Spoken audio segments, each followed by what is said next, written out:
Full Moon sale காலை 9 மணியிலிருந்து இரவு 12 மணி வரை ஜூலை 29 ஒரு நாள் மட்டும். முயற்சி செய்யறதுக்கு ஏதாவது வயசு இருக்குன்னு நினைக்கிறீங்களா என்ன? இத்தனை வயசு வந்ததுக்கு அப்புறம் தான் ஒரு முயற்சி செய்ய முடியும், வாழ்க்கையில ஜெயிக்க முடியும், இல்ல ஒரு பெரிய புகழாட முடியும். அப்படிலாம் ஒண்ணுமே கிடையாது. வயசுக்கும் புகழுக்கோ முயற்சிக்கோ எந்த விதமான சம்பந்தமும் இல்லைங்கிறதுக்கு ஒரு பெரிய சாட்சி தான் இந்த தமிழிலே எத்தனையோ தாத்தாக்கள் தமிழ் பேசினாலும் தமிழ் தாத்தா என்கிற பெருமைக்கு உரிய ஒரு பெரிய இடத்தில் இருக்கிறவர் தான் நம்முடைய உவே சாமிநாத ஐயர் என்கிற புகழ்பெற்ற தமிழறிஞர். என்ன இன்னைக்கு திடீர்னு அவரை பத்தி பேசுறோம் அப்படின்னு நினைக்கிறீங்களா?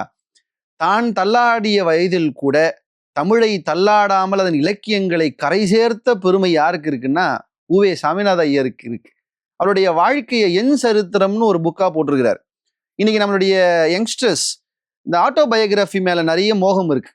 யார் யாருடைய ஆட்டோபயோகிராஃபி எல்லாம் படிக்கிறோம். உலகத்துல பெயர் தெரியாத வாயிலே வராத எத்தனையோ பேருடைய ஆட்டோபயோகிராஃபி எல்லாம் படிக்கிறோம். ஒரே ஒரு முறை நம்முடைய ஊவேசாவினுடைய என் சரித்திரம்ங்கிற அவருடைய ஆட்டோபயோகிராஃபியை படிச்சு பாருங்க. கண்ணுல கண்ணீர் வராம உங்களால அந்த புத்தகத்தை மூடவே முடியாது. இன்னைக்கு நம்மலாம் ரொம்ப மேடை ஏறி பெருமையா தமிழை பத்தி பேசுறோம். தமிழை போல் ஒரு மொழி உண்டா? 8 தொகையும் 10 பாட்டும் தமிழ் இருப்பது போல ஒரு சங்க இலக்கியம் உண்டா?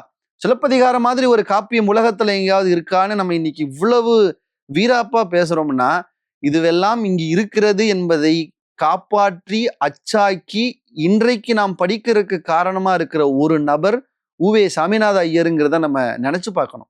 இந்த பெரிய விஷயத்தை அவர் எப்படி செஞ்சாருன்னு நினைக்கிறீங்க? ரொம்ப சாதாரணமா செஞ்சாருன்னு நினைக்கிறீங்களா? கிடையாது.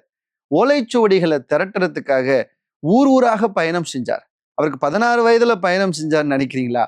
60 70 வயதுக்கு பின்னால் இந்த பயணத்தை செய்தார்.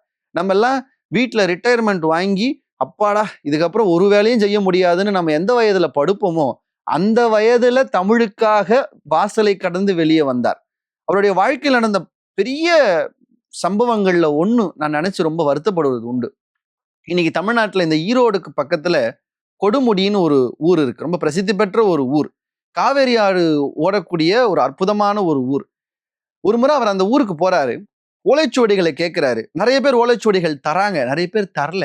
ஏன்னா ஆடிப்பெருக்கு வருது, ஆத்துல எதையாவது விடணும், ஓலைச்சுவடியெல்லாம் நாங்க அதுல விடுறதுக்காகவே வச்சிருக்கோம்னு ஆடிப்பெருக்குக்கு காவிரி ஆற்று கொடுமுடியிலே அதை விடுறாங்க. ஆற்றிலே அடித்து கொண்டு போகிற தமிழ் இலக்கியங்களை பார்த்து மனம் தாங்காமல் தள்ளாடுகிற வயதில் இருக்க ஊவேசா அந்த ஆத்துல இறங்கி அந்த ஓலைச்சுவடிகளை வாங்கி எடுத்துட்டு வெளியே வரார். அவர் கரை சேர்த்தது வெறும் ஓலைச்சுவடின்னு நினைக்கிறீங்களா? அவர் அப்படி எடுத்துட்டு வந்த ஓலைச்சுவடிகள்ல ஒண்ணுதான் இன்னைக்கு நாம் பெருமை பேசுகிற கண்ணகியின் கதையை சொல்லக்கூடிய சிலப்பதிகாரம். யோசிச்சு பாருங்க. சீவக சிந்தாமணிங்கிற ஒரு பெரிய காப்பியத்தை பதிப்பித்த பெருமை ஊவேசாவுக்கு இருக்கு. அதுல என்ன பெரிய பெருமைனா அது ஒரு சமண நூல். இவர் சமணத்தோட சம்பந்தமே இல்லாதவர்.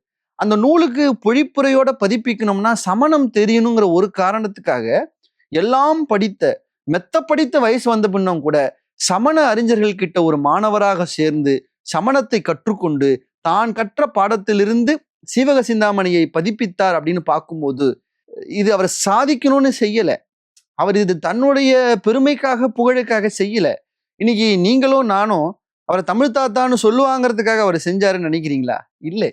தமிழையும் இலக்கியத்தையும் கரையேற்றி விட மாட்டோமாங்கிற உவே சாமிநாத ஐயருடைய விடாமுயற்சி தான் இன்றைக்கு சங்க இலக்கியங்களாக நம் கையிலே வந்து நிற்கிற இந்த பெருமைக்கு காரணம் அப்படின்னு சொன்னா விடாமுயற்சிக்கும் உழைப்புக்கும் வயசுக்கும் சம்பந்தமே இல்லைங்கிறதுக்கு இவருடைய வாழ்க்கையே ஒரு பெரிய சான்று.